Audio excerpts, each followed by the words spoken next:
Bonjour à toutes et à tous, j'espère que vous allez bien.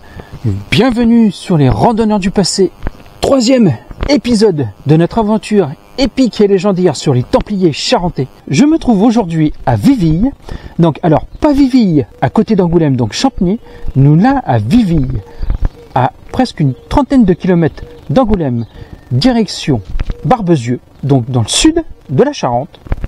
Juste derrière moi, si vous voyez, voici la commanderie proprement dite, qui est une église paroissiale. Je vous invite à me suivre pour l'histoire de cette belle commanderie. On est parti? Allez, go!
Le cimetière et l'église se trouvent derrière cette porte, c'est ouvert et je vous invite à me suivre pour découvrir la commanderie. Allez!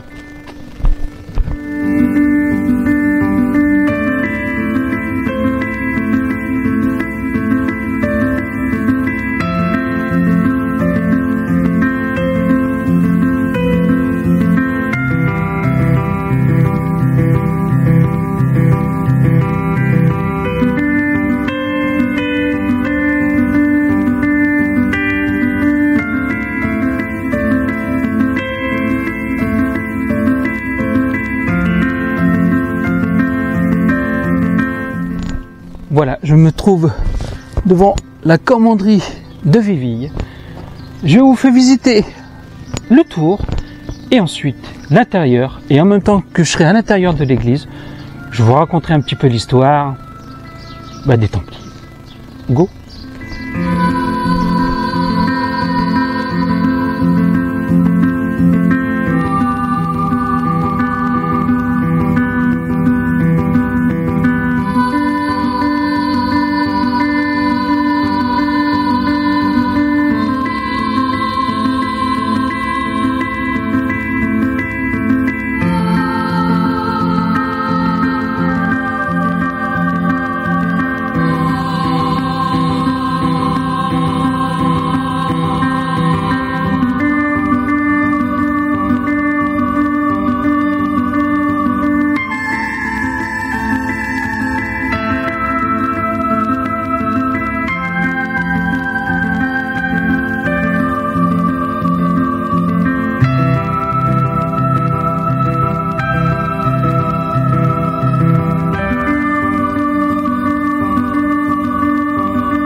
Je me trouve dans la commanderie des Templiers à Vivi. Là, vous voyez, je suis dans l'église. On est ici dans le pays de Saintonge. Donc Saintonge, Sainte, Cognac. Et les deux commanderies que je vais vous faire, donc Vivi et Charmont, dépendent du pays de Saintonge.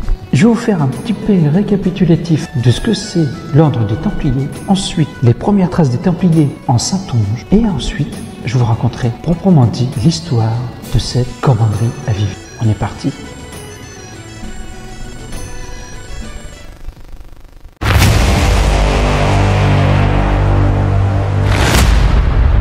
Qu'est-ce que l'ordre des Templiers? Avant d'entrer dans le vif du sujet, un petit rappel historique peut s'avérer nécessaire. L'origine des Templiers nous amène en Champagne, au nord-ouest de Troyes, où vivait Hugues de Payns, 1070-1136, un petit noble qui s'engagea auprès du comte Hugues Ier de Champagne, 1074 à 1126, lors de la deuxième croisade en 1104. C'est au cours de cette croisade, encouragé par le roi de Jérusalem, Baudouin II, qu'on ne connaît pas la naissance, mais qui est mort en 1131.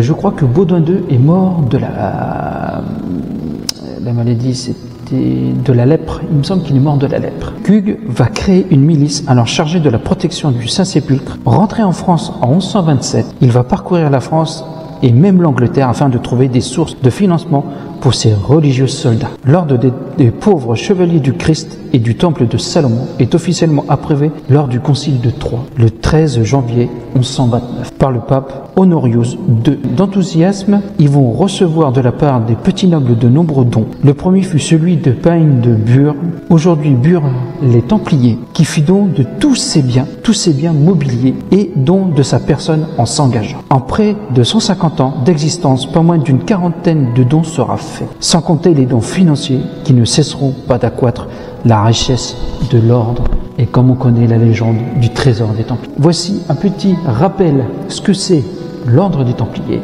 Maintenant, je vous raconte à peu près les premières traces des Templiers en Saintonge.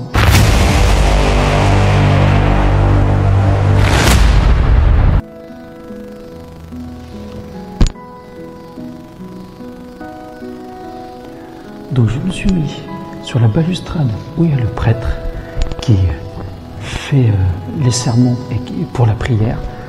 Donc ne vous inquiétez pas, je ne prends pas sa place. C'est comme ça, je peux raconter l'histoire des Templiers en avant vraiment toute la commanderie devant mes yeux. Regardez. Donc voici mon texte, la croix. Et vous avez, je suis vraiment au milieu de la commanderie avec la protection. Allez, c'est parti pour les premières traces des Templiers en Saintonge. La plus ancienne maison du temple se situe en Eunice et plus exactement à La Rochelle. Nous sommes en 1139 lorsque Gaillande de Tenay fait à son tour don d'un moulin à l'ordre du temple. Les dons devant être validés par les seigneurs qui doivent eux-mêmes en rendre compte à leur suzerain. C'est Aliénor d'Aquitaine qui validera ce don. Cette maison deviendra au fil du temps l'une des plus importantes d'Aquitaine. C'est par la suite tout un quartier de La Rochelle qui va appartenir aux frères du Temple. Il n'en reste qu'aujourd'hui que peu de traces. Suite à la fin des Templiers, le roi Philippe le Bel a tout fait avec le pape pour vraiment effacer l'ordre du Temple. Continue. Quelques fragments de tombes et un arc orné aujourd'hui visible au musée d'Orbigny-Bernon. En 1150, le sénéchal de Beauvais-sur-Matha, en Saintonge, fait à son tour don de tout son territoire au Temple. Ils y créèrent une maison et une chapelle dont il subsiste encore la façade et une partie du mur sud. Il reste malheureusement peu de vestiges en Eunice ou en Saintonge. Il est noté cependant près de le Mung une croix de pèlerinage indiquant le chemin qu'empruntèrent les Templiers pour traverser la Charente aux pèlerins est toujours visible. Voici un petit peu l'histoire des premiers traces des Templiers en Saintonge. La petite dernière phrase qui est pas mal, parce que une croix de pèlerinage indiquant le chemin qu'empruntèrent les Templiers pour faire traverser la Charente aux pèlerins est toujours visible. Ça, c'est aussi à la fin des Templiers, mais ça je vous raconterai ça plus tard, je vous le dis pas tout de suite, que ces croix et ces trucs pouvaient les aider. Allez, maintenant, je vous raconte l'histoire de la commanderie de Vivigny.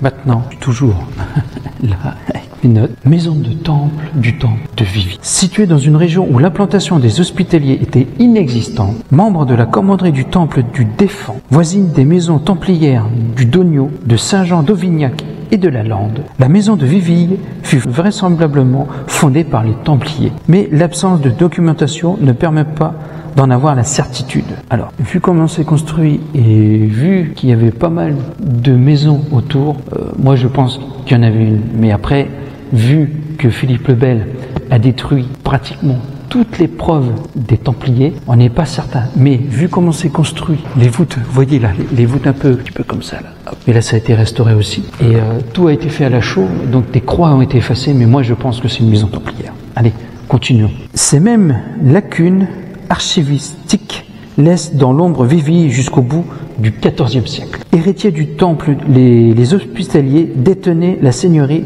du lieu-dit et l'on voit en 1331 Bertrand de Viville faire aveu au prieuré d'Aquitaine, frère Pierre de Maille, pour des biens si à Viville. Que 20 unités, chiffre tombé à 4 depuis le début des troubles, les terrages et les dîmes fournissaient autrefois 30 centiers de céréales contre 1 centier, un quart désormais. Les vignes donnaient en complant et la dîme sur le vin rapportait auparavant 5 tonnes de vin seulement, revenu réduit à néant. La maison possédait anciennement 2 moulins à eau dont le produit était de 20 setiers de grains, mais tous deux avaient été détruits au cours des hostilités, c'est-à-dire la fin des Templiers. Comme les autres maisons dépendaient de la commanderie du Défend, Viville passa cette dernière aux mains de la commanderie des Éperons au XVe siècle. Alors, après, moi je veux dire, pour moi, à partir de 1312, donc à la fin des Templiers et à la mort du maître des Templiers, Jacques de Molay, ensuite après, pour moi, c'est passé aux Hospitaliers, donc c'est plus des Templiers. Je vous dirai plus en détail ce qui est devenu les Templiers, mais on va dire en France, à partir de cette date-là, de la fin, de la mort de Jacques de Molay, il n'y avait, entre guillemets, plus de présence de Templiers telle qu'elle. Continue. Si l'église dédiée à Notre-Dame avait été rendue au culte, l'ordre de Malte n'avait pas jugé nécessaire de faire rebâtir une demeure à Viville. Les visiteurs remarquent en 1690 que le commandeur a fait recouvrir et relater l'église tout à neuf, donc il a tout refait. Raccommoder la muraille au cœur qui mène à soi Riune fait faire les vitraux à neuf de manière que ladite église est en très bon état. Bon, là malheureusement, je n'ai plus de vitraux, tout a été cassé ou remplacé, mais c'est dommage. En cette date, le revenu annuel de Viville se composait d'un 31 livres, 45 boisseaux de froment à la mesure de Bouteville, 21 boisseaux de froment à la mesure de Barbezieux, 12 boisseaux d'avoine, 29 chapons, 4 poules et quelques dîmes. Le tout était affermé avec les revenus du Tartre pour 650 livres par an. En 1718, le fermier de Viville payait 480 livres chaque année au prieur d'Aquitaine et il devait en outre verser 100 livres au prieur curé de la Magdeleine qui venait célébrer la messe tous les 3 semaines. Entrés dans l'église, les commissaires notent que le chœur fait en osme est bien voûté, ayant 3 vitraux, l'un au-dessus du tabernacle et les 2 autres à chaque côté de la nef, laquelle nef n'était point voûtée. Nous y avons aussi remarqué une cloche bien sonnante qui est dans un petit campanier, la charpe. Les vitraux, les murs, les portes et tout ce qui dépend de l'attis d'église nous apparaît en bon état. Sortant de l'attis d'église, nous faisons le tour par le dehors d'elle. Avons remarqué un cimetière sans clôture, les couvertures de l'attis d'église, les murs extérieurs qui nous ont paru en bon état. Donc c'est après que vous voyez, en fait l'église elle est fermée, à part juste à côté, mais c'est peut-être à partir de là qui ont commencé à fermer en fait l'église et avec le cimetière. Il n'y avait à Viville aucune terre labourable ni maison. Les officiers de justice du Tartre venaient y exercer les droits de justice haute, moyenne et basse, possédaient l'ordre sur le lieu. D'accord, c'est donc après Viville, il y a eu des... vous voyez, en faisant des découvertes avec mes recherches, on découvre aussi que Viville n'avait pas de maison avant. En 1755, l'église était desservie par des cordeliers de Barbezieux qui célébrèrent une messe tous les 15 jours et administraient les sacrements aux paroissiens. moyennant le versement d'une pension annuelle de 156 livres. Ah bah, tu devais quand même casquer pour venir aussi te faire bénir, quoi, en gros. Sympa les gars. À cette date, l'édifice était en parfait état. Vivi était affermé avec Saint-Jean d'Auvignac, 500 livres par an. Un document de 1769 indique que le chœur était alors voûté sans charpente. La couverture en tuiles n'avait pas été refaite depuis longtemps. Le mouton de la cloche et des supports pourris étaient à remplacer. Le devis des travaux effectués sur l'église montait à 40 livres. Alors, on parle beaucoup en livres. Là aussi, il faut que savoir aussi qu'avant de l'Aquitaine, donc tout ce qui est Nouvelle-Aquitaine et Aquitaine, voire jusqu'à Bayonne, était aux mains des Anglais. Mais après, ils font son premier tout ça, donc on a récupéré les terres, mais on a continué un petit peu encore avec les livres. L'église de Vivi présente un plan qui se différencie des habituelles réalisations de l'ordre dans cette région, tout en conservant les caractères de nombreux édifices saintongiens. Preuve que s'il était besoin, que l'architecture templière n'était pas aussi stéréotypée qu'il paraît de prime abord. Donc vous voyez que je disais, pour moi cette église, elle est vraiment construite par les Templiers. Allez, on continue et on finit. Ce petit édifice, par ses dimensions, se rapproche des autres chapelles puisqu'il mesure antérieurement 20,80 mètres de long sur 4,50 mètres de large. Partant de là jusqu'ici, on a 20 mètres et de chaque côté 4,50 mètres. Il se compose d'une nef à 3 travées prolongée par une abside qui est trop derrière moi. Le voûtement originel a disparu. Les 2 premières travées étaient voûtées d'une plein cintre, celles-ci s'étant effondrées. On les a remplacées par des voûtes de briques en plein cintre surbaissées, reposant sur des consoles qui semblent très postérieures à l'ensemble de l'édifice. La 3e travée constitue en fait un faux carré. D'accord. Elle est voûtée d'ogives, mais les 2 doubleaux qui la limitent retombent en l'enserrant sur des premières travées. L'autre au nord et la 2e travée portant de la façade ouest. La façade est encadrée à l'ouest par 2 contreforts rectangulaires peu saillants, dépassant de peu la hauteur du portail et terminée par un glacis. Elle ne comporte qu'un portail à 2 voussures reposant sur des pieds droits. La voussure extérieure prenait appui sur des colonnettes si on en juge par la saillie importante du bandeau sculpté de dents de scie qui faisait office de tailloir et se prolonge de chaque côté jusqu'au contrefort. La voussure intérieure repose sur la même bandeau qui office de tailloir. Le pied droit étant prolongé à cet endroit par un semblant de chapiteau de section carrée très légèrement épanelé. L'anstragale qui la délimite se poursuit sur une moulure jusqu'au contrefort. L'archivolte est surmonté d'un beau cordon décoré de feuillages venant prendre appui sur les dents de scie. L'archivolte, c'est ce que vous avez en fait le tour de l'entrée là, avec les dessins, tout ça, sur les dents de scie. Voici l'histoire de cette très belle commanderie de Vivi. Voilà, la visite de la commanderie de Vivi est terminée. J'espère que ça vous a plu. Abonnez-vous si ce n'est pas déjà fait. Likez, commentez. Le prochain épisode, je sais où on va, nous irons à Charmant, car là aussi, il y a une sacrée commanderie et une sacrée histoire. Moi, je vous dis à très bientôt avec les randonneurs du passé. Prenez soin de vous et de votre famille. Respectez la nature et les sites historiques. Et à la prochaine pour une superbe aventure avec les Templiers. Allez, ciao!